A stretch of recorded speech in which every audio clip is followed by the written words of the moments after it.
Hello and welcome everybody to Parcham classes. Parcham classes के polity sessions में आपका बहुत बहुत स्वागत है। हम जो टॉपिक कर रहे हैं वो है पार्लियामेंट। पार्लियामेंट में लास्ट जो हमने चैप्टर करा था, जो लास्ट टॉपिक करा था हमने basically, that was speaker of Lok Sabha. Lok Sabha का स्पीकर कौन होता है, क्या क्या पावर्स होती हैं, क्या फंक्शंस होते हैं, क्या ड्यूटीज़ उनको करनी पड़ती हैं और उनकी इम्यूनिटीज़ क्या हैं, वो इम्पार्शियल कैसे रहते हैं, इन सब बारे में हमने सारी जानकारी ली थी। तो जिन बच्चों ने स्पीकर ऑफ लोकसभा मिस कर दिया है तो वो पहले जाके वो वीडियो चेक करें, फिर उसे आगे कंटिन्यू करेंगे। आज हम पढ़ेंगे डेप्यूटी स्पीकर ऑफ लोकसभा और चेयरमैन ऑफ राज्यसभा के बारे में। सो स्पीकर के बाद डेप्यूटी स्पीकर ऑफ लोकसभा, हल्का सा छोटा सा एक और पोजीशन है, डेजिग्नेशन है, उसको देख लेते हैं, फिर हम चेयरमैन ऑफ राज्यसभा पे बढ़ेंगे। सो डेप्यूटी स्पीकर ऑफ लोकसभा, यहां तक हम पढ़ चुके थे लास्ट में कि ब्रिटेन का जो स्पीकर होता है that is free from any political party. आपको याद हो, लोकसभा का जो स्पीकर होता है वो हमारी रूलिंग पार्टी में से होता है। हमारे देश में, हमारे पार्लियामेंट में क्या होता है, जो हमारी रूलिंग पार्टी होती है उसमें से ही उनका स्पीकर चुना जाता है लोकसभा का। लेकिन ब्रिटेन में क्या है, जो आदमी इस पोस्ट पे आता है, इस डेजिग्नेशन लेता है स्पीकर की, उसको पॉलिटिकल पार्टी से अलग होना पड़ता है। जिस पॉलिटिकल पार्टी को रिप्रेजेंट करता है उससे उसको हटना पड़ता है और फ्री फ्रॉम एनी पॉलिटिकल बायस उसको होना पड़ता है for this exalted office. Clear है? चलिए अब आते हैं डेप्यूटी स्पीकर। डेप्यूटी स्पीकर भी स्पीकर की तरह it is elected from the members. तो जो मेंबर्स हैं हमारे लोकसभा के, उन्हीं में से हमारे डेप्यूटी स्पीकर चुने जाते हैं, जिस तरीके से हमारे स्पीकर चुने जाते हैं। हाँ, अब से एक बात हो गई है कि जो ये स्पीकर हैं वो होते हैं हमारे रूलिंग पार्टी से, और जो हमारे डेप्यूटी स्पीकर है वो होंगे हमारे अपोजिशन पार्टी से। स्ट्रॉन्गेस्ट अपोजिशन पार्टी जो होगी, जो सेकंड बेस्ट पार्टी होगी, उसमें से हमारे डेप्यूटी स्पीकर चुने जाएंगे। ये एक तरीके का कन्वेंशन हमने बना लिया है। अभी इस पे और भी विचार विमर्श कर लेंगे। Date of election is fixed by the speaker. तो जो डेप्यूटी स्पीकर के इलेक्शन की डेट है उसको कौन तय करता है? उसको तय करते हैं हमारे लोकसभा के स्पीकर, मतलब इनसे ऊपर वाली जो स्पीकर की पोस्ट है। Tenure is till the Lok Sabha stage. तो इनका टेन्योर भी कब तक है? जब तक एग्जिस्टिंग लोकसभा है तब तक डेप्यूटी स्पीकर ऑफ लोकसभा है। जैसे ही लोकसभा सस्पेंड हो गई या लोकसभा खत्म हो गई तो उसी तरह ये पोजीशन भी, जो पोजीशन होल्डर था, उनकी पोस्ट भी खत्म हो जाती है। सो इनका टेन्योर और लोकसभा का टेन्योर सेम है। जब तक लोकसभा है तब तक डेप्यूटी स्पीकर है। अगर लोकसभा एक्सटेंड हो रही है इमरजेंसी सिचुएशन में तो इनका टेन्योर भी एक्सटेंड हो जाता है। नहीं होती तो जब लोकसभा खत्म तब डेप्यूटी स्पीकर की टेन्योर भी खत्म। कब कब वेकेट होता है इनका ऑफिस? तो if he ceases to be the member of Lok Sabha, Lok Sabha के टाइम लोकसभा डिसॉल्व हुई, लोकसभा खत्म हुई तो ऑटोमेटिकली इनकी पोजीशन खत्म हुई, ये डेजिग्नेशन इनका खत्म हुआ या उनका टेन्योर खत्म हुआ, जो एग्जिस्टिंग डेप्यूटी स्पीकर है, और नए डेप्यूटी स्पीकर चुने जाएंगे जैसे ही नई लोकसभा चुनी जाएगी। लेकिन इसके अलावा कब कब वेकेट होता है हमारे डेप्यूटी स्पीकर का ऑफिस?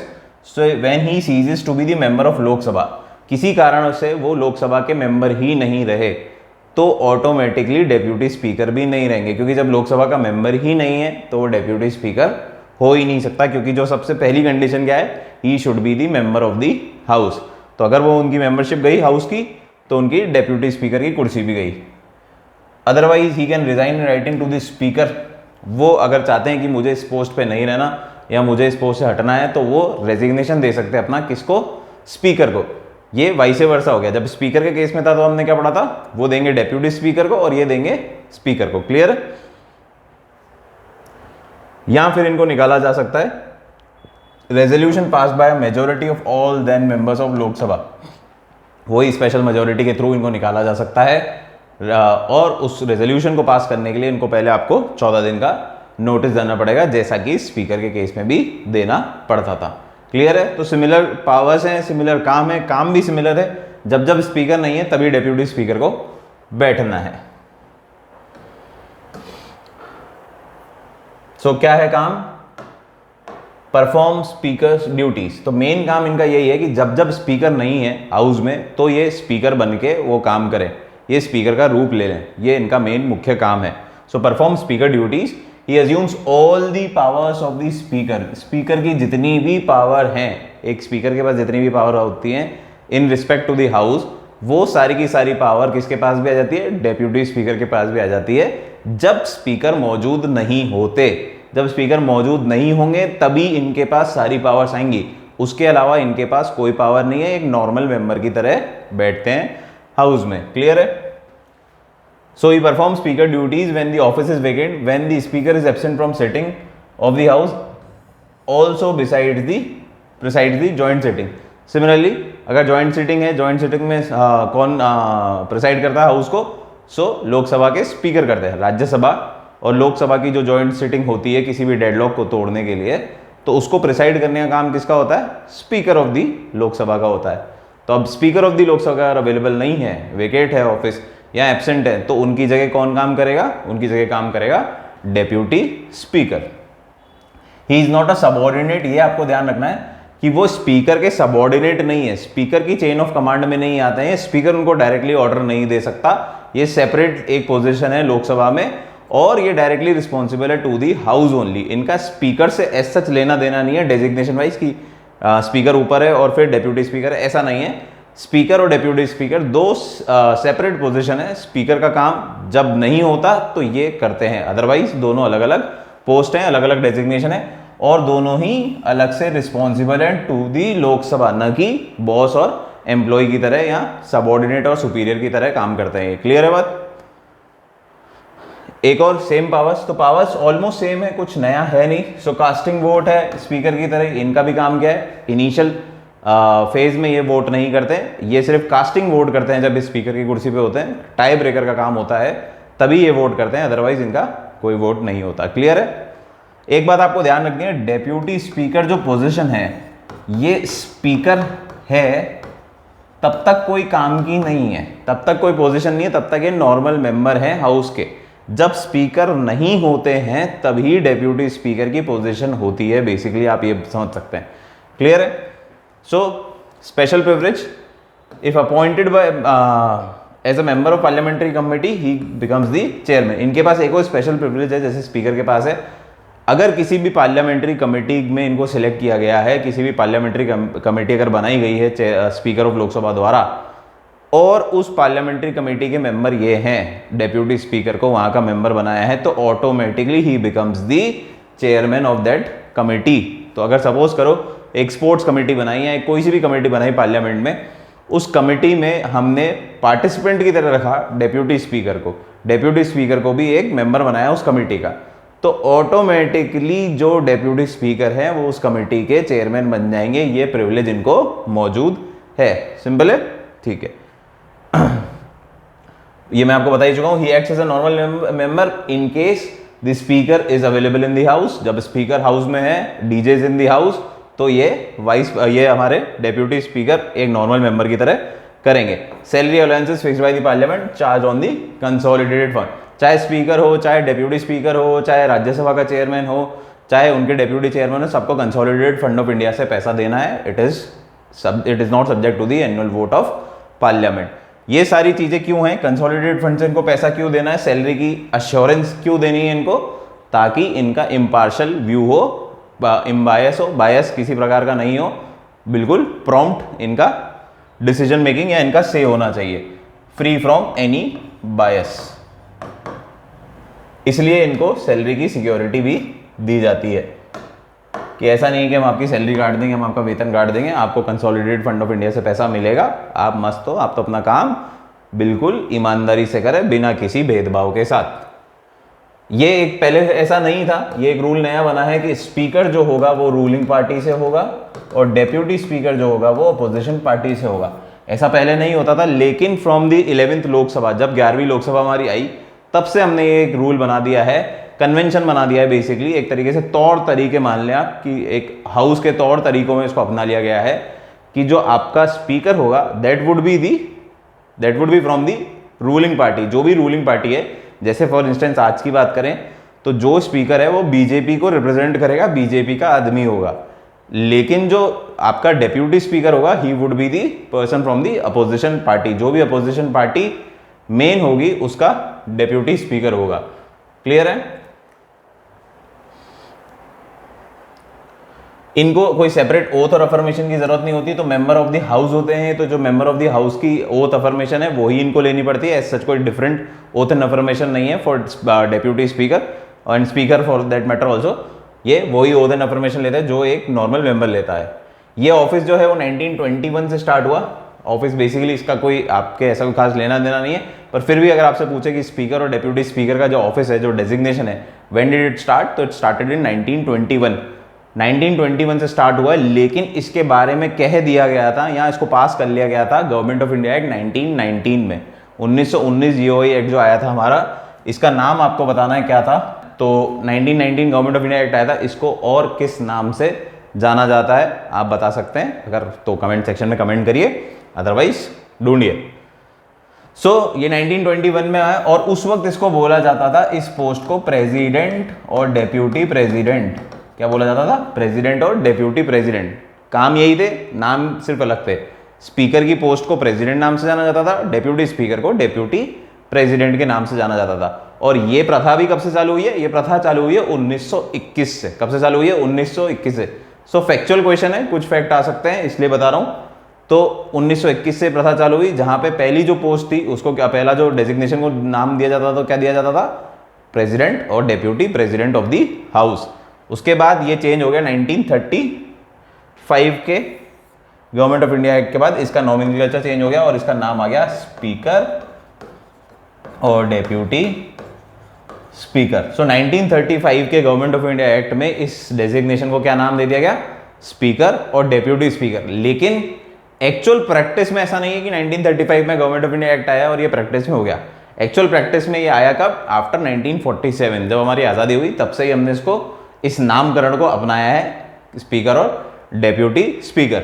ये कौन कौन क्या थे, जो प्रेसिडेंट और डेप्यूटी प्रेसिडेंट बने थे वो थे फ्रेडरिक वाइट सबसे पहले 1921 में, और सच्चिदानंद सिन्हा इंडियन जो हमारे डेप्यूटी स्पीकर बने थे 1921 में। मैंने यहाँ पे क्या लिख रखा है, स्पीकर और डेप्यूटी स्पीकर। हालांकि इनका नाम क्या था 1921 में, प्रेसिडेंट और deputy president of the house, तो इस नाम से जाने जाते थे। लेकिन आप कंफ्यूज नहीं हो, इसलिए मैंने यहाँ पे क्या लिख दिया, स्पीकर और डेप्यूटी स्पीकर। हालांकि उस नाम, ये क्या किस नाम से जाने जाते थे, प्रेसिडेंट और deputy president of the house. Frederick Whyte और सच्चिदानंद सिन्हा। इसके बाद 1925 में विट्ठल भाई जे पटेल हुए फर्स्ट इलेक्टेड स्पीकर। क्या हुए, फर्स्ट इलेक्टेड स्पीकर। ये जो थे फ्रेडरिक वाइट और सच्चिदानंद सिन्हा साहब, ये थे nominated by the governor general. Clear है बात, कौन ने नॉमिनेट किया था इनको, गवर्नर जनरल। तो कुछ इस तरीके से समझ लो आप कि 1921 में आई प्रेसिडेंट और डेप्यूटी प्रेसिडेंट की पोस्ट, जो कि थी स्पीकर और डेप्यूटी स्पीकर की पोस्ट।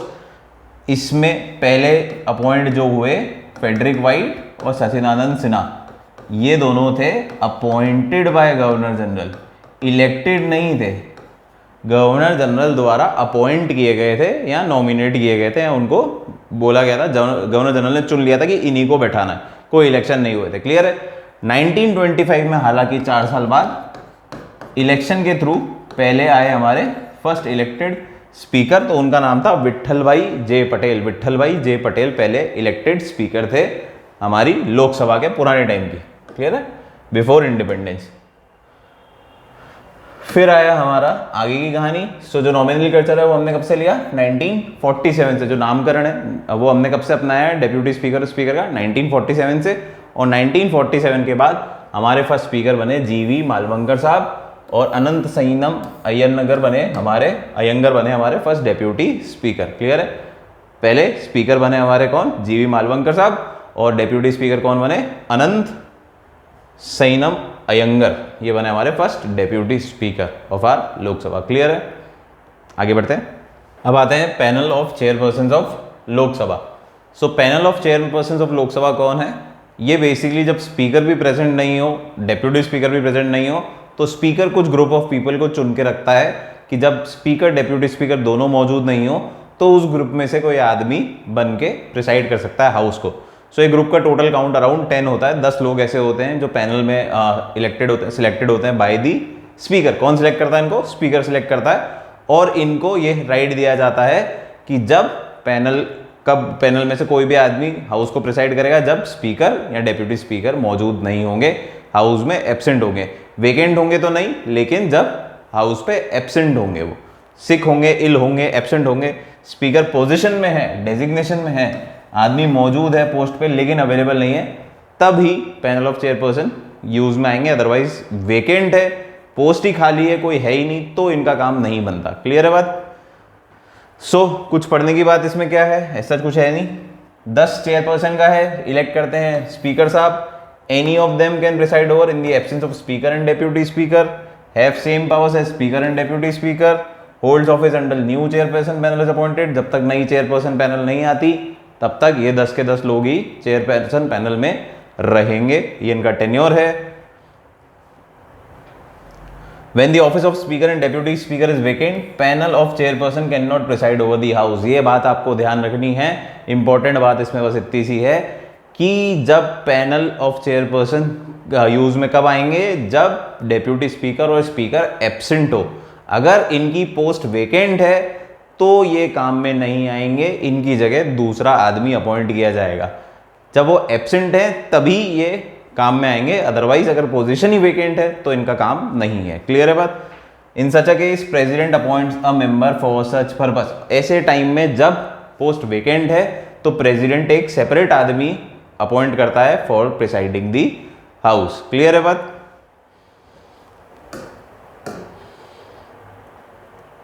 आता है स्पीकर प्रोटेम। स्पीकर प्रोटेम, तो स्पीकर प्रोटेम क्या होता है, जब हमारा स्पीकर वेकेट हो जाती है ऑफिस, नई लोकसभा मीट होने वाली होती है, नई लोकसभा हो जाती है और फर्स्ट उसकी मीटिंग हो जाती है, उसके बाद हमारा पुराना स्पीकर वेकेट कर देता है ऑफिस को। ये जैसा हमारे को सब पता है, हमने स्पीकर में पढ़ लिया।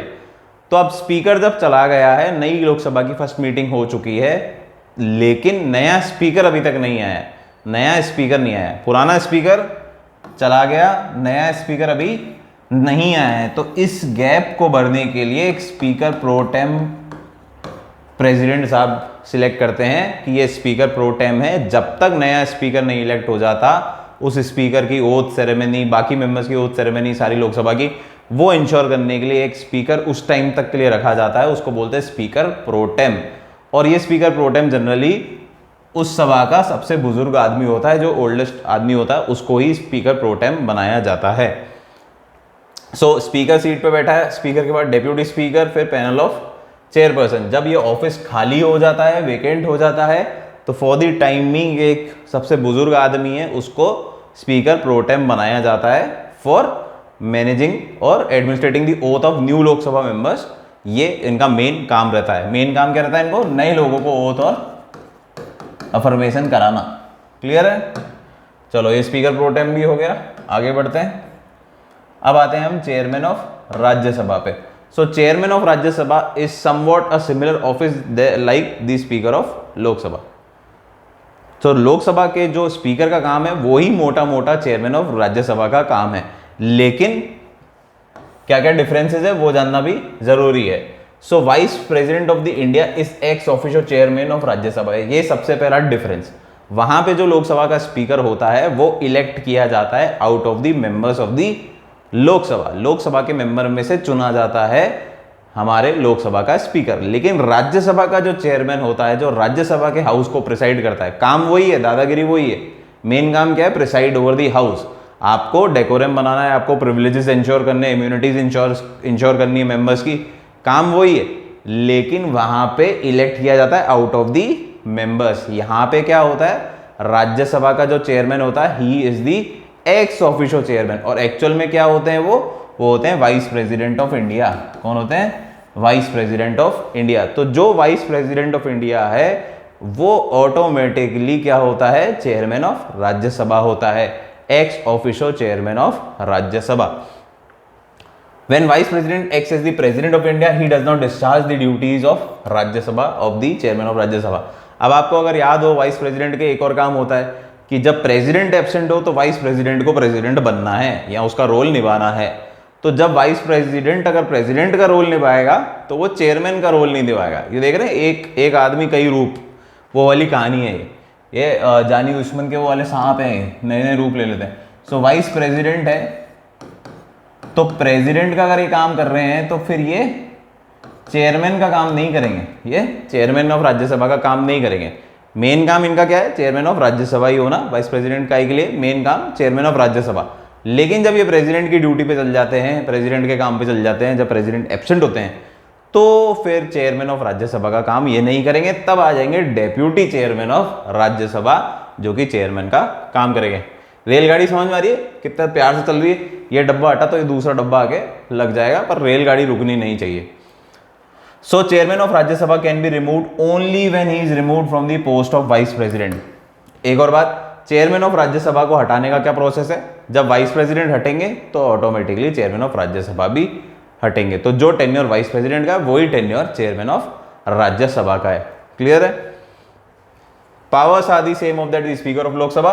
स्पीकर ऑफ लोकसभा जो हमने पढ़ा था इतना डिटेल में, वही पावर्स हैं, वही मेन पावर्स हैं, वही मेन फंक्शंस हैं, वही ड्यूटीज हैं। कुछ एक आध इनमें डिफरेंसेस है। क्या है?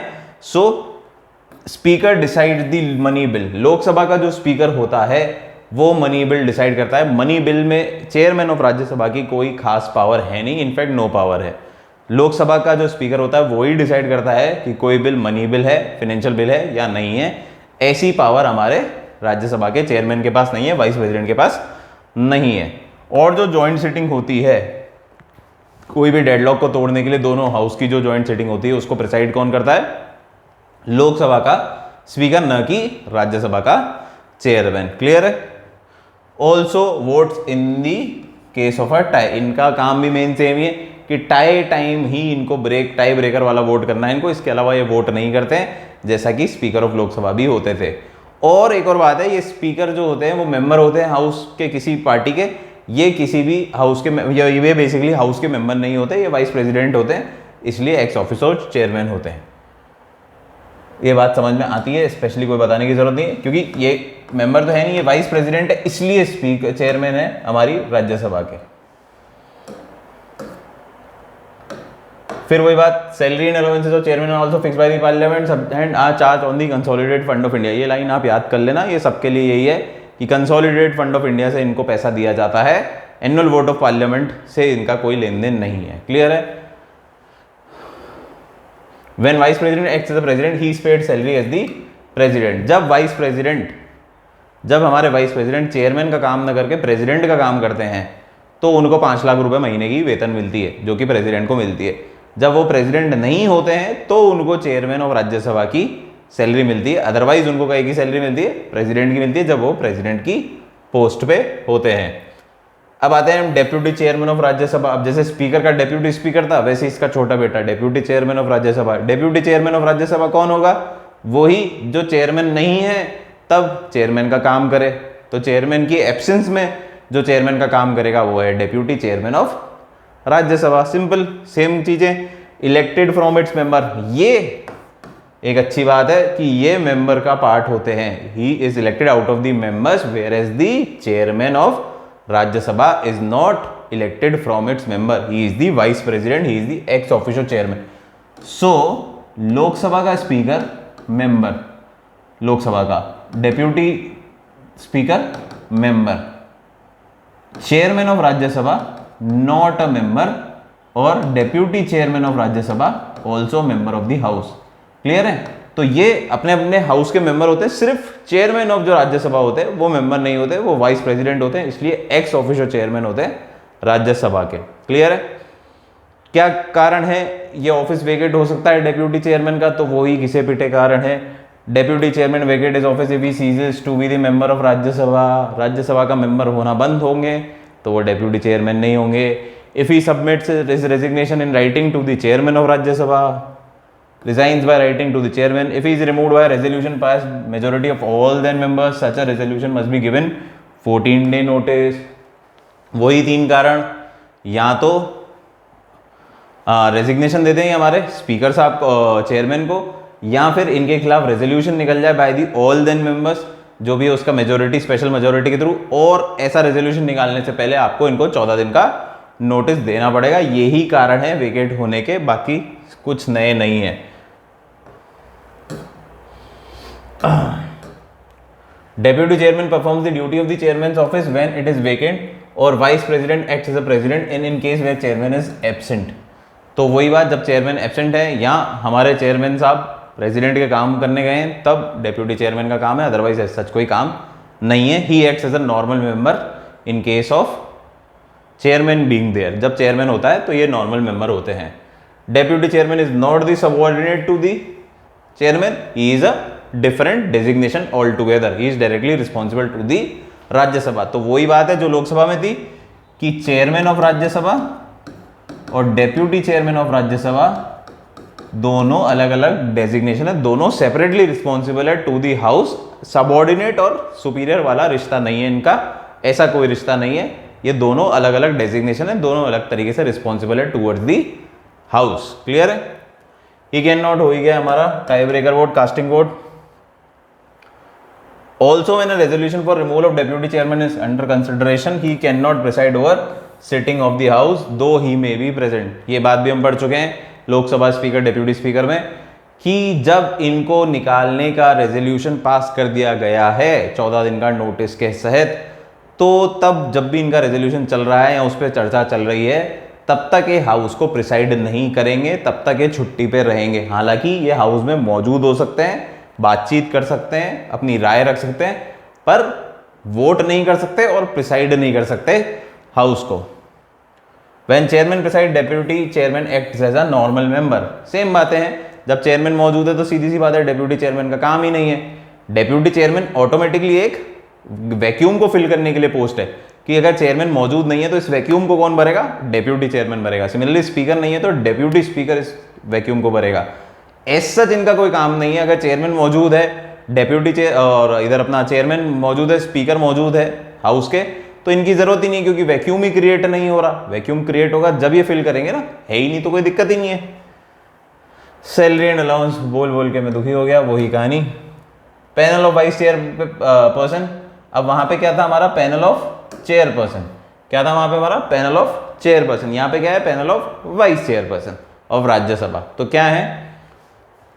Same in the case of Loksabha. तो जो लोकसभा की ड्यूटीज थी, जो भी काम थे, पैनल जो उनका था वैसा ही पैनल इनका बनाया जाता है, और कोई डिफरेंस नहीं है। इसके अलावा एक और चीज होती है, secretariat. So secretariat of parliament, ये एक स्पेसिफिक एक अलग विंग है।